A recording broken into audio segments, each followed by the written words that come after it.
Tayo po ay mag-aral muli sa salita ng ating Panginoon. Noong pong February 21, 1988 ay ginimba ng Christian World o mga Kristiyano ay siya sa convention po ng isang leading popular na TV evangelist na siya po ay nagkaroon ng sexual relationship sa isang prostitute. Marami po mga ministers, mga Christian ay nahuhulog po sa kasalanan either in the terms of financial scandals, mga sexual immorality, at iba't ibang uri ng mga kasalanan na tunay na nagpapabagsak hindi lang sa kanilang Christian life kundi sa ministry na kanila po mga pinaghirapan.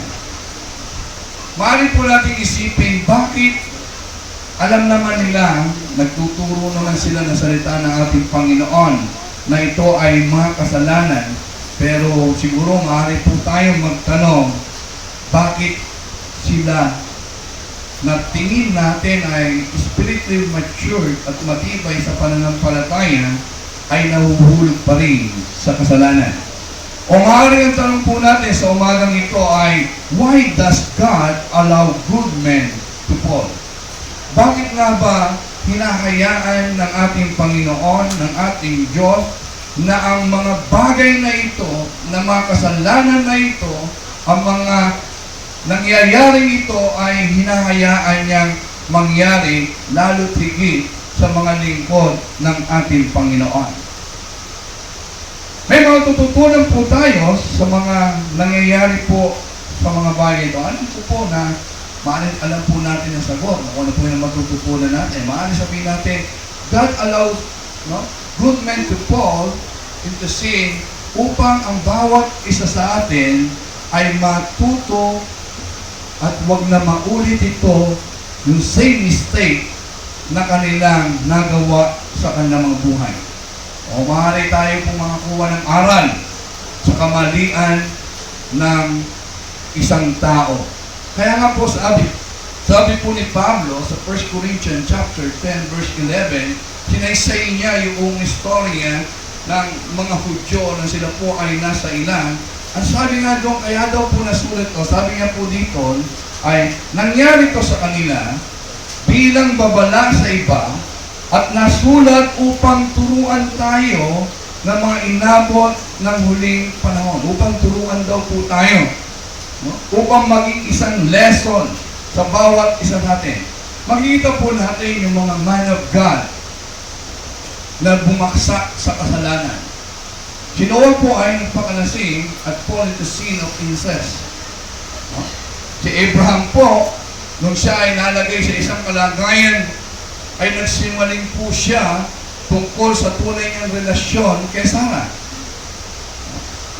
At si Moses po, sa kanyang padalos na desisyon, ay pumatay ng isang Egyptian na akala niya ay paraan upang mailigtas niya ang kanyang kapwa Hudyo. At si David po, alam po natin ay he committed adultery at pagkatapos po noon, he committed murder para lamang pagtakpan ang kanyang kasalanan. Alam po natin na tayo matututo sa mga bagay na nasulat na ito. At sana nga, sinasabi natin sa ating sarili na dapat nga tayong matuto. At kung hindi natin magawa yon, ito po ay mapagsisisihan natin sa ating buhay. Marami pa po mga bagay na dapat po tayong matutunan. At ito po yung ating paksa sa umagang ito. Why does God allow good men to fall? Basta niyo po ang inyong mga Biblia sa istorya ni Pedro sa Luke chapter 22. Luke chapter 22 verse 31 to 32. Ang sabi po sa English translation, Simon, Simon, Satan has asked to sift you as wheat, but I have prayed for you, Simon, that your faith may not fail, and when you have turned back, strengthen your brother. Para pong yung mga sinabi ng ating Panginoon kay Simon Peter, para pong ito ay hindi niya po matanggap. Pagkat alam po natin na si Pedro po ay isa po ulit tao na naglilingkod at nagmamahal sa ating Panginoon, though madalas mabilis po siya sa kanyang pagpapasya, madalas mabilis po siya sa kanyang pagsasalita, pero siya po yung tao na speak out, no? Kung ano yung laman ng kanyang puso. Honestly, na sinasabi niya yung mga bahay nito. No? Siya po yung tao na constantly promising something more than na yung kanyang magagawa. Kita niyo nga po, sabi niya po doon sa Luke chapter 22, verse 33, ang sabi niya po, Lord, I am ready to go with you to prison and to death. Sabi niya, Lord, miski na po sa kulungan, sasamahan kita. Miski sa kamatayan, sasamahan pa rin kita. No? Ito po yung sagot po ni Pedro nung sinabi ng ating Panginoon na si Satan ay ninanais na ikaw ay magkasala o kunin Satan. Hindi. Parang sinasabi niya, hindi totoo yan, Lord. I love you, Lord. Miski na mabilanggo ako, miski mamatay ako, alang-alang sa'yo, kasama mo pa ako, Panginoon Diyos. No? Ito po yung matapang at talagang honest na sagot niya nung parang may rebuke na sinabi sa kanya ang ating Panginoon. No? At later na i-regret niya yung mga bagay nito and after the years ay magagawa yung mga bagay nito. Tignan po natin sa mandali yung sinabi po ng ating Panginoon. Ang sabi niya po doon, but when you turn back. No? Sa King James Translation po, ang sabi po doon, when you are converted. It is possible na isang tao ay ang converted Christian. Posible po ba? Na ang isang taong tumanggap sa ating Panginoon ay ang converted Christian. Na si Pedro, pagkatapos ng 3 years, nakasama ng ating Panginoon, na makita niya ang lahat ng himala, and then, sabi ng ating Panginoon, but when you are converted, no? Pwede po pala yan, ano? Kasi bakit? Hindi po kasi siya fully converted to the master's use. Marami po mga Christian pong ganyan eh. Tumanggap sa ating Panginoon, safe na po sila, pero hanggang ngayon, nananatiling nakaupo lang at nakikinig sa iglesia. Ano po ibig sabihin? They are not fully committed to the work of the Lord. No! Hindi po pa talaga nila binibigay ang kanilang buhay upang maglingkod sa ating Panginoon. Sa buhay po ni Pedro, yung pinakita ng ating Panginoon, but when you are converted, sabi niya, pag ikaw ay malalim na sa paglilingkod, marami po sa atin, mababaw pa sa uri ng paglilingkod. Maaari nasa leadership na po tayo, maaari tumatayo na po tayo dito, hindi pa ganoon kalalim ang ating paglilingkod na nakikita sa ating Panginoon. Miski po ako ganoon ay hindi pa rin ganoon kalalim ang paglilingkod na ating nauukol ko sa ating Panginoon. No? Ang mensahe po ito ay para po sa ating lahat. Yung mga Kristiyano nagnanais na lumakad na kasama ang ating Panginoon. Yung mga Kristiyano na nais maging salt and light of this world. Yung mga Kristiyano nais magtingkod talaga na mas malalim na paglilingkod sa ating Panginoon. Yung mga Kristiyano nais sumamba na isang tunay na pagsamba sa ating Panginoon, na sumamba sa isang tunay na Diyos. Alam ko, narito po kayo dahil nais niyo sumamba at nais niyo marinig ang mensahe ng Diyos sa umagang ito. This is for us. Ito po mensahe ito po ay para po sa ating lahat. Nais ko pong ibahagi sa inyo ang 4 na pinakamahalagang prinsipyo sa katanungan, why God o why men Paul? Ano ang makukuha natin ng mga aral po dito? Sana po sa ating pag-uwi sa hapong ito, sa umaga po ito, sa ating mga tahanan, i-ponder po natin na mas malalim yung mga maririnig po natin dito. Mahalaga po ito. para po sa ating buhay Kristiyano. Ang una-una po, bakit inaalaw ng ating Panginoon o bakit hinahayaan ng Diyos ang kanyang mga lingkod, ang kanyang mga anak ay mahulog sa kasalanan? Una-una po, lagi po natin tatandaan, no Christian man is beyond the possibility of real moral failure. Walang sino man sa atin ang po pwedeng mag-claim na hindi po tayo maaaring magkasala sa ating buhay Kristiyano.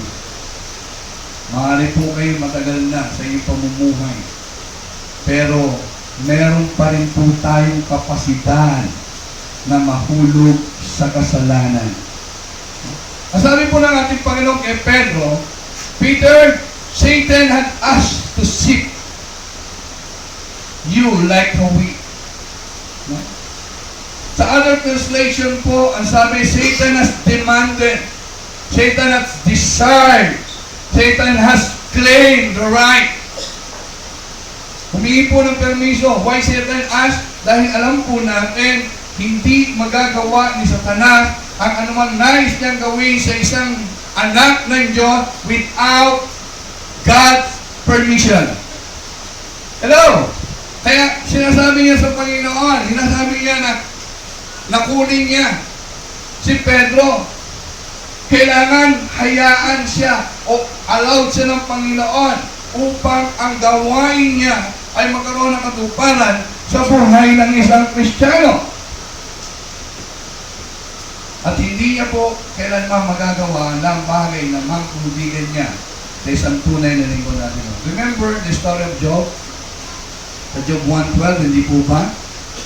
Nung humingi po ng permission si Satan sa ating Diyos, ang sinabi niya, kaya nga lang kasi naglilingkod siya sa'yo, kaya lang talagang nabubuhay na mali siya kasi pinapampered mo siya. Yung mga sinasabi po natin, beware. Kasi masyado yung blessing na binibigay mo sa Kanya. Subukan mong ibigay mo sa akin siya. Subukan mong hayaan mong itempt ko siya. Subukan mong galawin ko siya. Kailangan, humingi pa siya ng permission. Remember, ang Diyos po ay hindi po nag-tempt sa atin. Never. God will tempt us. Yung po yung sabi ni James, sa James chapter 1, verse 13, sabi niya, huwag sabihin nino man na kapag siya'y dumaranas ng pagsubok na tinutukso siya ng Diyos, sapagkat ang Diyos ay hindi matutukso ng masama at hindi naman niya tinutukso ang sino man. Hindi po ang Diyos na may gagawan. Ina-allowed lang niya na si Satan ay makapanukso sa atin. No? Bakit nga po si Pedro? Bakit kailangan pa si Pedro? Okay. First reason is because Satan wanted to attack and challenge him on what he said. Gusto i-challenge ni Satan. Gustong patunayan ni Satan na yung mga sinabi ni Pedro, ano po ba sabi niya? Sa Mark chapter 14 verse 20, sabi niya, kahit na po iwan kayo ng lahat, hindi ko kayo iiwan. Sa Mark chapter 14 verse 31, ang sabi niya, matigas na sinabi ni Pedro, kahit ako'y patayin kasama ninyo, hindi ko kayo itatatwa. Doon po sa Lucas chapter 22 verse 33, ang sabi niya, Panginoon, hindi po handa po ako mabilanggo at mamatay na kasama ninyo. Yung po yung mga binitawan niyang mga salita. At si Satan po, listen church, si Satan po, binabantayan niya ang bawat salitang mamumutawi sa inyong bibig. Hello? Gusto niya i-challenge yun, ganun pala ha? Kaya nga po, ang Panginoon ay in-explain niya kay Peter, binigyan niya ng warning si Peter, sabi niya, Satan asked for you that he may sift you like a wheat. Ano niyo po ba ibig sabihin to sift as a wheat? Nakakita na po ba kayo pag panahon ng anihan? Sino po yung mga taga-provision nakakita na po ng panahon ng anihan, na inaani po yung palay? Hindi po ba pag ang palay ay ginapas, paano po inihiwala yung butil ng palay sa mga stock? Either na ito ay pinapalo sa mga paluan, o either gumagawa ng pinapasok ang matawag po nila yun. Sa thresher, tama kayo. Sa thresher, at ginigiling po doon, at yung nahihiwalay yung butil ng palay doon sa mga stock. Tama po ba? It means violently shaken. Pag inihiwalay po ito violently, talaga sineshake po yun. No? At pagkatapos pong i-shake na mahiwalay yung mga butil ng palay doon sa pinaka-stock ng palay na ito, anong pag ginagawa? Hindi po ba? Hindi pa tapos yun. Pinapahanginan at pinatatanga yung mga ipa at yung mga stock upang ang matira ay yung talaga mga may laman na palay. Yun po yung hiniling ni Satan. Sabi, bigay mo sa akin si Pedro. I will sip him like a wick. Violently, he will shake Peter. Wow. Siguro iniisip yun. Grabe, no? Talaga yung ginagapan na yun. At yung po yung kina-challenge niya. Kaya tayo minsan nagbibitaw tayo, di ba? Ay, kaya ko yun. Hindi, oy, watch out, Christian. Nakikinig po si Satan sa inyo. Totoo, kaya mo ba yan? Subukan nga natin, Lord. Sabi mo, kung lingkod mo ito, kaya daw niya. Bigyan mo nga muna sa akin. Miski isang araw lang. Di ba ba? Kaya nga po, winawarn na po tayo doon. Kasi ang goal ni Satan ay to shake. Talagang maihiwalay tayo sa Panginoon. Si Pedro, sinake niya para maiwalay sa Panginoon at maaari ang gawin sa bawat isa sa atin. Violently shake tayo para tayo maiwalay sa ating Panginoon. Kaya nga po, nagbibigay ng babala ang Diyos sa pamamagitan ng kanyang mga lingkod. Kaya Pablo, sabi niya po sa Ephesians chapter 6, verse 11, put on the whole armor of God that you may be able to stand against the wiles of the devil. The wiles is lalang. Yung pag-deceive sa atin. Kaya nga put on the whole armor upang huwag tayong mapaglalangan ng demonyo. Ang sabi niya din sa 2 Corinthians chapter 2 verse 11, lest Satan should take of the advantage of us, for we are not ignorant of the devices. Mga pamamaraan. Dapat hindi tayo maging ignorante. Maging matalino tayo. Alam nyo, ang Diablo, matalino po yan. Magaling yan. Kaya nga po, maganda yung battle plan na ginawa niya kay Pedro. And we know it was very successful. Naitalikod niya si Pedro sa pananampalataya niya sa ating Panginoon. Naitatwa ni Pedro ng 3 beses ang ating Panginoon. Successful, no? Kumbaga sa round 1, winner talaga si Satan kay Pedro. Kung makikita po natin ay naipong kasalanan ko. Pero encourage po ng ating Panginoon si Pedro. Ang sabi niya, but don't worry, pinanalangin na kita. Ano yung panalangin ng ating Panginoon? Alam nyo, sa atin po, ipinapanalangin din tayo ng ating Panginoon. Kung titignan po natin sa John 17 at 17 verse 11, John 17 verse 11, ganito po ang sabi. At ngayon, ako ay papunta na sa iyo, aalis na ako sa sanlibutan, ngunit nasa sanlibutan pa sila.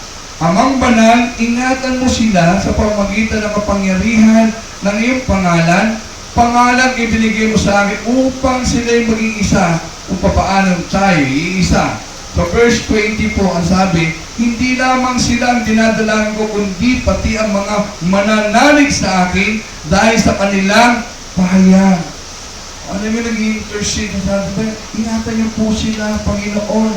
Sila ay nasa sanlibutan. Hindi ko yung dinadalangin na alisin mo sila sa sanlibutan. Ang dalangin ko, ingatan mo po sila kung paano ko sila iningatan. Hindi lamang po sila, kundi tayo na mananampalatayan, mananalig sa salita ng ating Panginoon.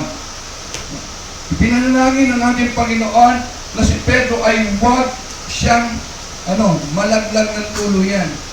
That the faith will not fail him. Yes, he will fall, but he will stand up again. Alam niyo, napaganda po yung sabi po sa Proverbs chapter 24 verse 16a.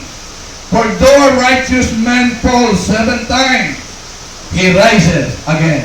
Praise God. Palakpakan nga po natin Panginoon. Bagamat magkakasala po tayo, bagamat bamaksak po tayo minsan sa ating buhay, the good news is, dahil ipinalangin tayo ng ating Panginoon, dahil mahal tayo ng ating Panginoon, we will rise again. Amen. Hindi tayo mananatili nakamukmok sa ating kasalanan. Hindi tayo mananatili nakalugmok sa ating kasalanan. God will help us stand. Napakaganda po ng pangako ng ating Panginoon. Hindi lang na tayo pinalangin, kundi sabi niya yung ating mga pananampalataya ay muling pag-aalabing ng ating Panginoon.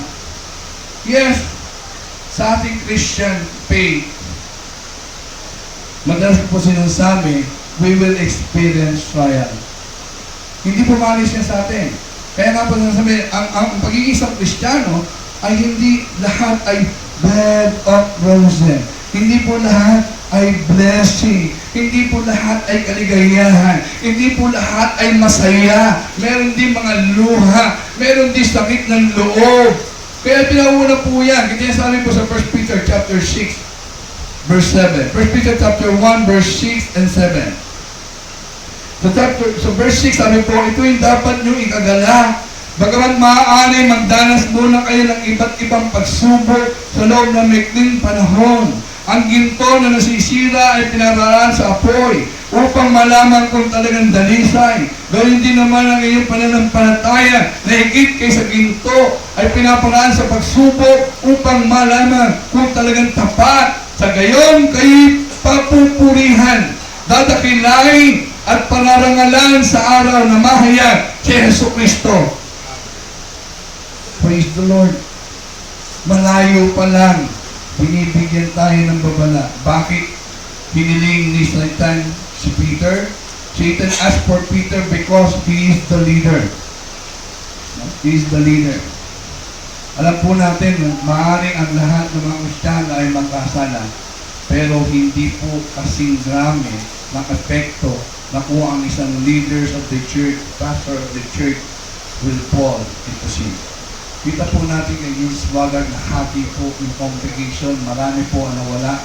Sa iba ay talagang hindi nangyari. Marami po na pagka ang isang pastor, ang ibang leaders na nagkasala, malaking epekto po ito sa isang congregation. Kaya nga po si Pedro, bagamat hindi pa malinaw yung kanyang leadership noon, alam ni Satan, gagamitin ng Panginoon si Pedro. Kaya doon pa lang winawasak na niya. Bakit hiningi ni Satan si Pedro? Dahil ang nais niya po ay tunay na maitalikod ang lahat ng mga mananampalataya sa kanya. Kaya nga po dapat maging maingat po tayo. Huwag po tayong umasa sa ating karunungan, sa ating pong kalagayan. Ang sabi po sa Proverbs 28 verse 26, he who trusts in himself is a fool.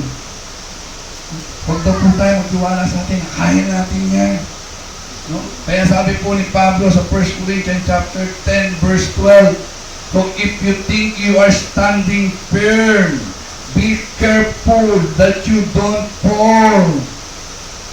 Maging maingat po tayo kung ating pinagmamalaki na tayo matatag na nakatayo at hindi tayo maigugupo ni Satanan at hindi tayo magkakasala at matibay tayo sa pananampalataya. Ang sabi ni Pablo, be careful. Upang wag tayong bumaksa. Alam niyo si Pedro, he learned his lesson. No? Na mapait na karanasan niya. Kaya nga po, kung mapapansin niyo yung sulat niya, 1 Peter, 2 Peter, malaki na po ang pagkakaiba. Kaya sabi niya po sa 1 Peter chapter 5 verse 8, be sober and vigilant.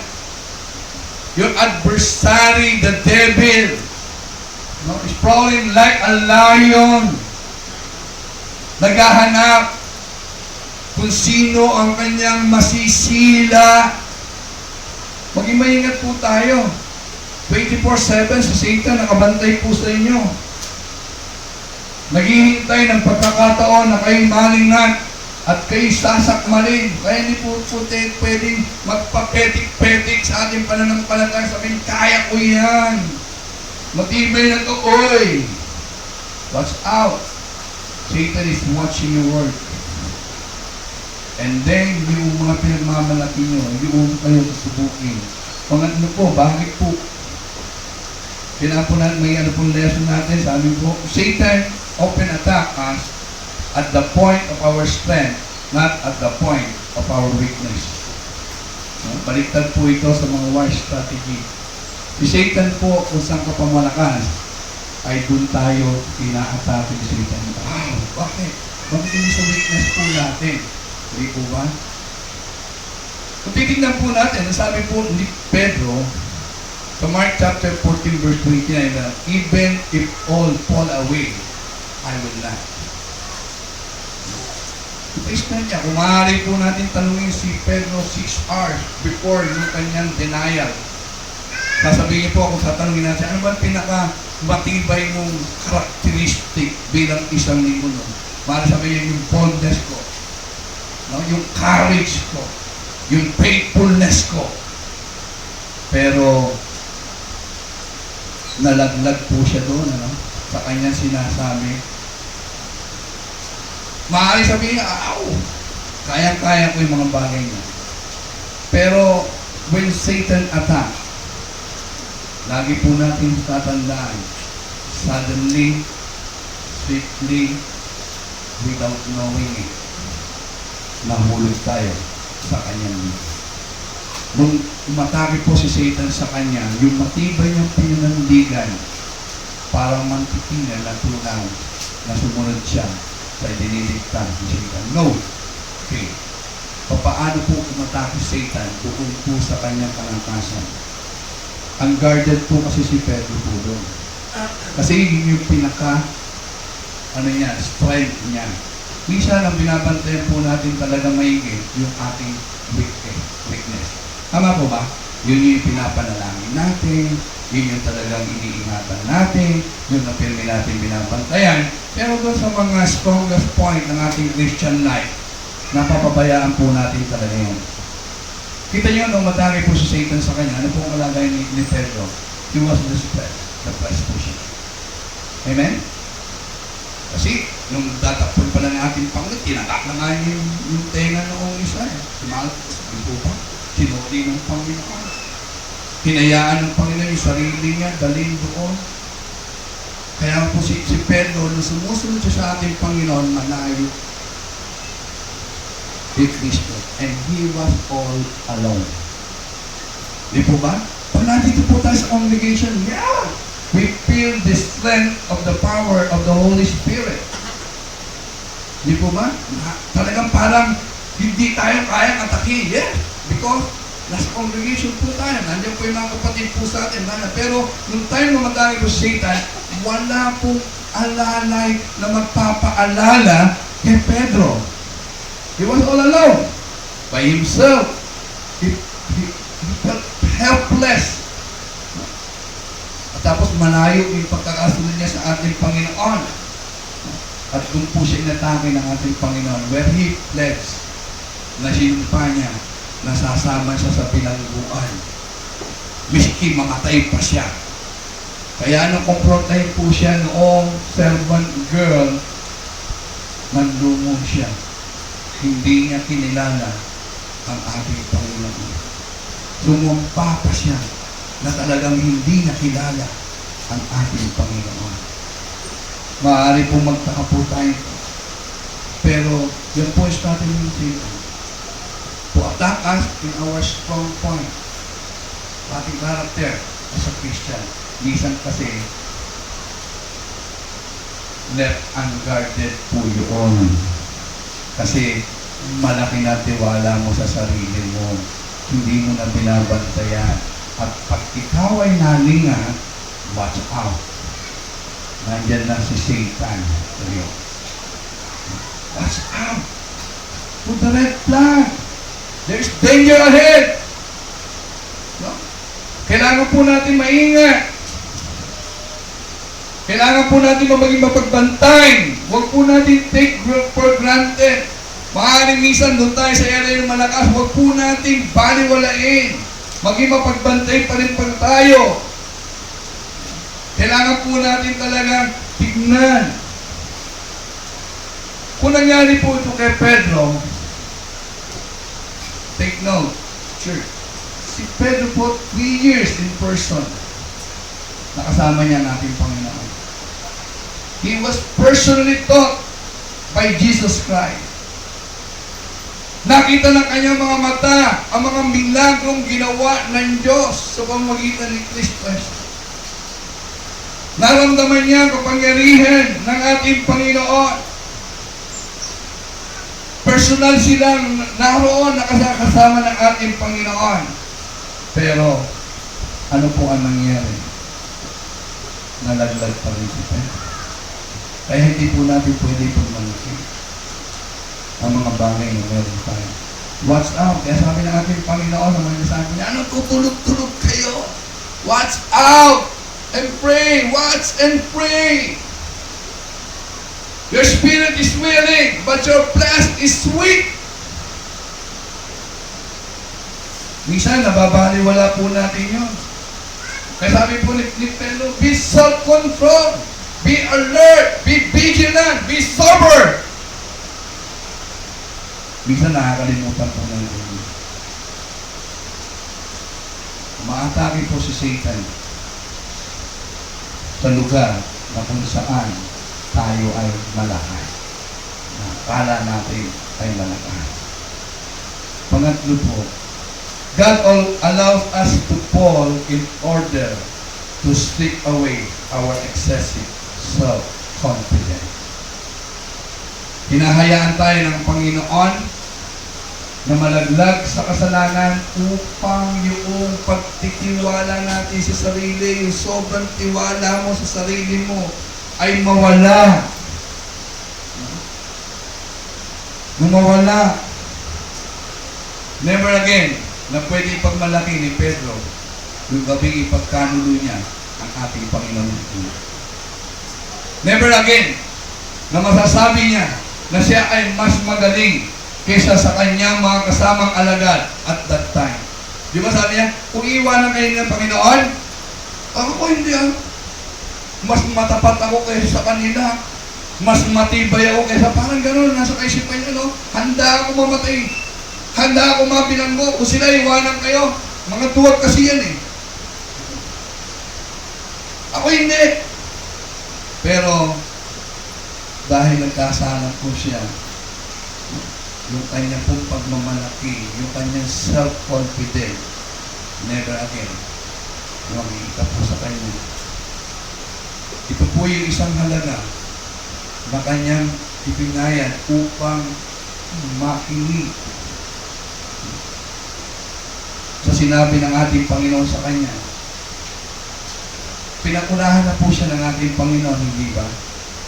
Pero instead of listening, nung sinabi na Satan asked for you to sift you like a wheat, instead of listening, instead of asking help, he bragged.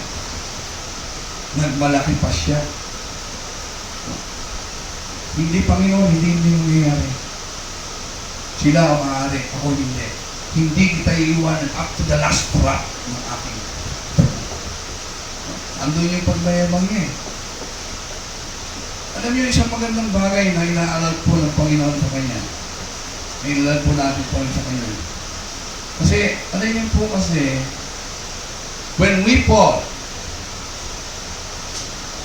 malalaman natin sa ating sarili, without the Lord, we do nothing but pain. Kaya minsan, inaalala ng Panginoon yung parang self-confidence natin, tanggalin ng Panginoon, hindi dahil sa iyan. Hindi kaya lumang English yan dahil sa iyo. Hindi dahil magandang peace mo, dahil sa iyo. Hindi dahil sa ikaw ay tinitingala ngayon, dahil sa iyo. Hindi. Dapat po natin maunawaan, kung wala ang Diyos sa ating buhay, maaaring tayo ang lahat ang ginagawa. It will pain. Kaya hindi po natin pwedeng ipagmalaki ang lahat ng mga bagay na ito. Mas maigi po natin o mas madali po natin maunawaan ito ay mas maganda po para sa ating Christian life. Sabi nga po, maaaring ang pagbaksak, ang kasawian, ang sama ng loob, hindi po ito talagang maganda para po sa atin.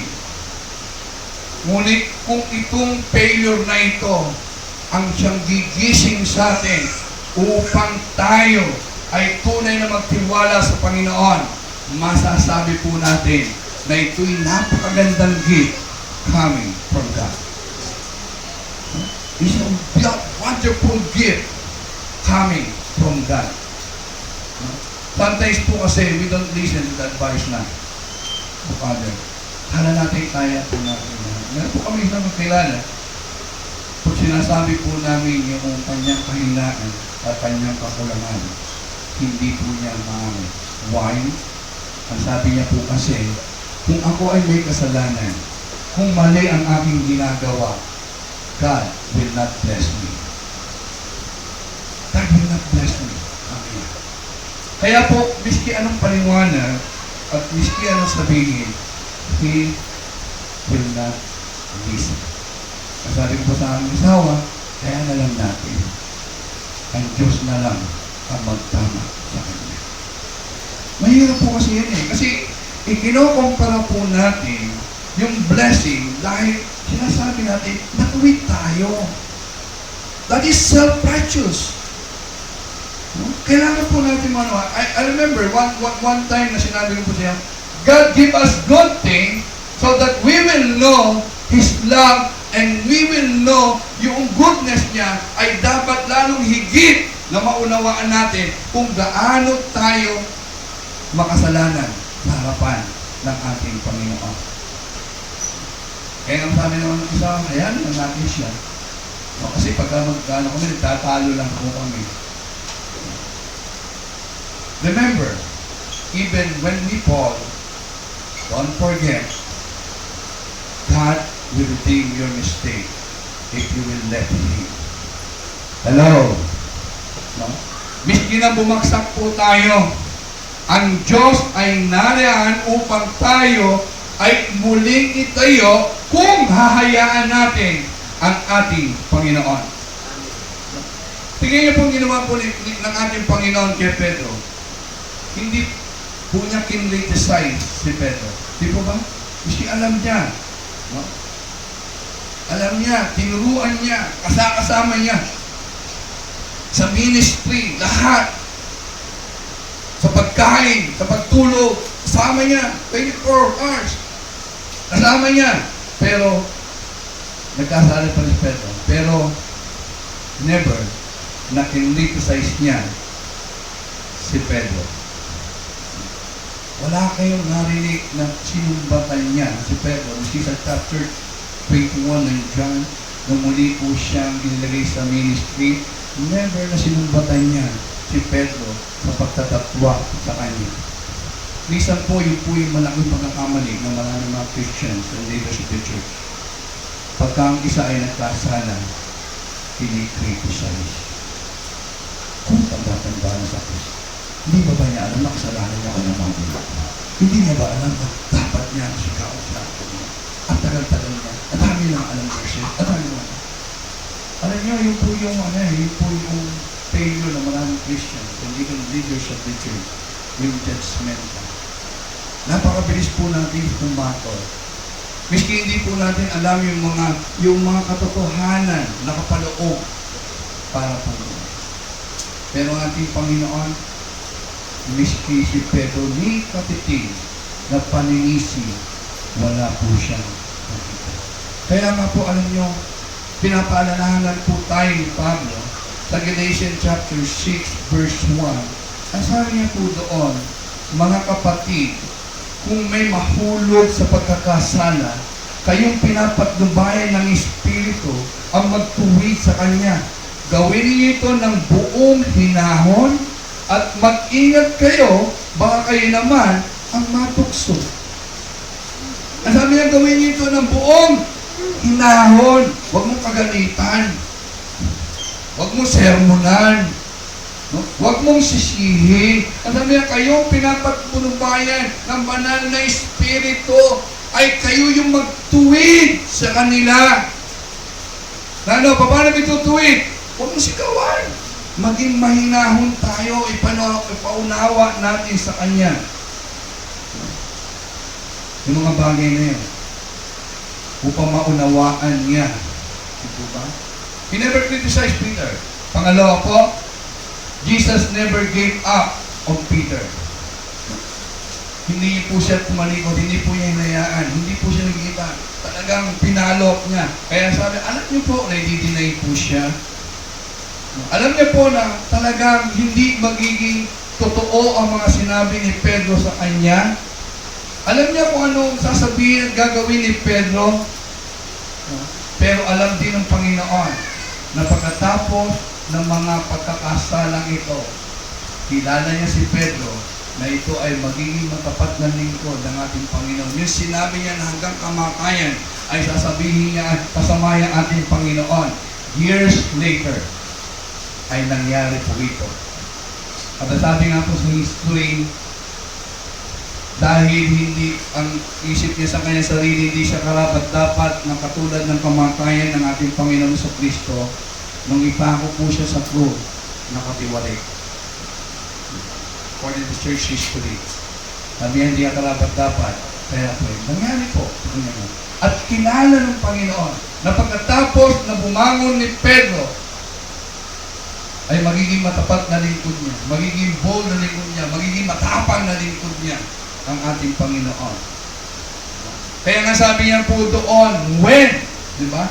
When you have turned back, hindi sabi, if, kung ikaw ay babalik, kung ikaw ay maglilingkod, sabi niya, pagbabalik mo, ang pagbabalik ni Pedro, sabi niya, pag ikaw ay naka-recover na, ang sabi niya po doon, strengthen your brother. Strengthen your brother. Palakasin mo sila. Patatagin mo sila. Turuan mo sila. Alam niyo po kasi, mas magiging effective ang isa pong minister or leaders o isang Christian pagka yung nangyayari sa kanyang kapwa kapatid ay nangyari sa kanya.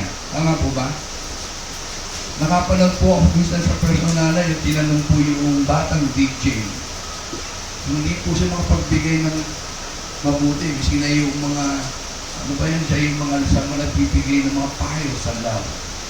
Hindi po siya makapagbigay. Kasi kung ikaw ay walang asawa, hindi ka pwede makapagbigay ng maayos at magandang halimbawa at solusyon sa dalawang asawa. Merong isang hindi pagkakaunawaan. Kasi hindi mo naman alam yun eh. Pero si Pedro, alam na ating Panginoon, pagbabalik mo, strengthen your brother. Kailangan po niya. It's fully effective, Christian. Ano po yung nawala po kay Pedro nung siya po ay mahulog sa kasalanan? Unang-una yung kanyang kayabangan. Di po ba? Pag nakita niyo po sa mga sulat niya, wala yung yabang niya doon eh. Pangalawa, yung kanyang pagmamataas. Pangatlo, yung pagtitiwala niya sa sarili. Pang-apat, yung pagbigla-bigla, padalos-dalos niyang pagsasalita at pagdedesisyon. Pang-lima, yung unreliability niya o hindi mapagkakatiwalaan yung pagsalita. Ano po yung naging niya sa kanyang pagkakahulog sa kasalanan? Naging mababa po ang loob niya. Naging matibay ang pananampalataya at pagtitiwala sa Diyos. Naging subok lalo higit yung kanyang katapangan at hanggang kamatayan, hindi niya na talaga iniwanan yung pananampalataya na sumpungan niya. Naging matibay yung kanyang paglilingkod sa ating Panginoon at ginamit niya yung kanyang eksperyensya upang bigyang babala ang mga susunod na Kristiyano katulad natin ngayon. Lahat ng bagay na nawala kay Pedro, hindi naman talaga niya yung kailangan. Hindi ko po talaga kailangan. Hindi po natin talaga kailangan ninyo yung mga bagay na ito.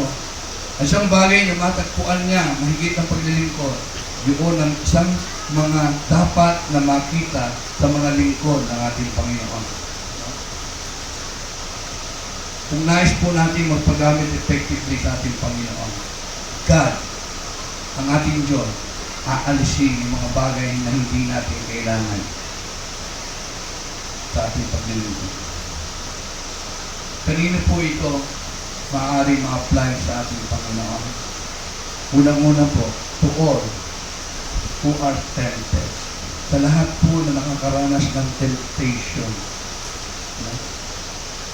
Yung temptation na mag-aalis sa atin, maghihiwalay sa atin, sa ating Panginoon. Ang mensahe po ito ay para po sa inyo. Pangalawa, doon sa mga taong nalaglag sa pagkakasala. Perhaps, nag-give way po tayo sa pressure, no? sa pag-insulto sa atin, sa pressure sa ating trabaho, sa mga salitang naririnig po natin, and we fall into sin. Maaaring tayo po ay may mga mabigat na dalahin na kapagsalita tayo ng masakit sa ating kapwa. Maaaring na-deny natin ang ating Panginoon sa ating mga place of work na hindi natin naipakilala ang Diyos na kailangan natin makapakilala at nahihiya po tayo. Maaari na tayo po sa mga relationship natin ay may maling mga relasyon. Take heart. Naranasan po ni Pedro ang lahat ng yan. Siya po ay nahulog sa kasalanan. Nauunawaan ng Diyos ang nararamdaman ninyo. Ang istorya pong ito ay para po doon sa mga Kristiyanong nais na bumalik sa paglilingkod sa ating Panginoon. Na alam natin yung hapdi at sakit ng tayo ay malayo sa ating Panginoon. Na para bang sa ating pagkakahulog, ang ating Panginoon ay malayo po sa atin. Na tayo po ay tunay na parang nag-iisa sa pagtahak natin sa pagbabalik loob sa ating Panginoon. Na tayo po ay naiiyak. Kaya hindi tayo makabalik sa ating Panginoon. Take heart. Ganun din po yung naranasan ni Pedro. Kaya nga po na-deny niya, bumalik na lang po siya. Pero si Jesus Christ never gave up para sa kanya. There's still hope. Huwag po tayong magsawa, huwag po tayong maminaw, huwag po tayong mawala ng pag-asa. God still loves you. Hello? Mahal ka ng Diyos. No matter what, maaari na uhulog tayo, nagkakasala tayo, minsan hindi natin mapasin. Don't worry, God still loves you. At nais ng Panginoon na ikaw ay may tayo at makapaglingkod muli sa Kanya. Kung napatawad niya si Pedro, bakit hindi po tayo? Kung na-restore niya sa ministry si Pedro, bakit hindi po tayo na ibabalik yung relationship natin sa ating Panginoon? Don't worry. Maaaring dinadanas yun lang po yan dahil merong nais na gawin ang Diyos sa inyong buhay. Hindi para kayo ibaksa, kundi lalo kayong patipayin sa pananampalataya. After na maranasan po natin yan. After na tayo makatayo na may pagtatagumpay yan, God will use you mightily in the world of God. Hello! Kalapakan naman po natin yung ating Panginoon. Tumayo po tayo.